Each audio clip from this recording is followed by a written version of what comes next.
दोस्तों, एक नेक मर्द पांजी शादीअ खां पोइ पांजी नई नवेली ज़ाल खे पंहिंजे घर वठी वञी रहियो हुयो। सफ़र जे दौरान हिक दरिया खे हुननि खे पार करणो हुयो। हुन हिकिड़ी ॿेड़ीअ जो बंदोबस्तु कयो ऐं ज़ाल सां गॾु दरिया उबूर करण लॻो। ॿेड़ी दरिया जे विच में पहुची वई त ओचितो तूफ़ान अची वियो। दरिया जूं वॾियूं वॾियूं छोलियूं ॿेड़ीअ खे लोॾण लॻियूं ऐं लॻी रहियो हुयो त ॿेड़ी बस इझो ई ॿुॾी थी सघे। अहिड़ी सूरत हाल में ज़ाल जो ख़ौफ़ वधण लॻो। हुन जे चेहरे ते परेशानीअ जा आसार वाज़िह तौर ते नज़र अची रहिया हुआ।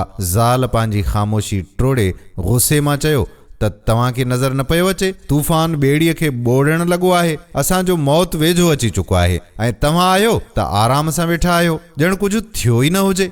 अहिड़ी हालत में मुड़ुस पंहिंजी ज़ाल खे ॾिसंदे पंहिंजे म्याण मां तलवार कढी ऐं आराम सां ज़ाल जे ॻिचीअ जे क़रीब आणे रखी छॾी। हुन जी हरकत ते ज़ाल हैरान थी वई, पर पोइ बि हुन खे तलवार खां को भउ न थियो। ज़ाल खिलंदे पुछो, ही तव्हां कहिड़ी मज़ाक करे रहिया आहियो? छा तव्हां मूंखे ख़ौफ़ज़दा करण था चाहियो? मुड़ुस मुस्कुराईंदे जवाबु ॾिनो, छा तूं हिन तलवार खां डिॼी पई? छा तोखे डपु पियो लॻे त हीअ तलवार तुंहिंजो गलो कटे छॾींदी? ज़ाल भरपूर एतमाद सां जवाबु ॾींदे चयो त मूंखे तव्हां ते ऐं तव्हांजी मुहबत ते मुकमिल एतमाद आहे। मूंखे पक आहे त तव्हां मूंसां बे इंतहा मुहबत कंदा आहियो ऐं हीअ तलवार जेका तव्हांजे हथ में आहे तंहिं करे मूंखे को नुक़सान नथी पहुचाए सघे। इहो ॿुधी मुड़ुस वराणियो त जीअं तोखे मुंहिंजी मुहबत ते भरोसो आहे, बिल्कुलु अहिड़ीअ तरह सां ई मूंखे अल्लाह पाक जी मुहबत ऐं रहमत ते यकीन आहे। हिन तूफ़ान ऐं ॿेड़ीअ जो फ़ैसिलो बि अल्लाह पाक जे हथ में ई आहे। जेकॾहिं हू चाहे त ही तूफ़ान रोके थो सघे ऐं जेकॾहिं चाहे त ॿेड़ीअ खे ॿोड़े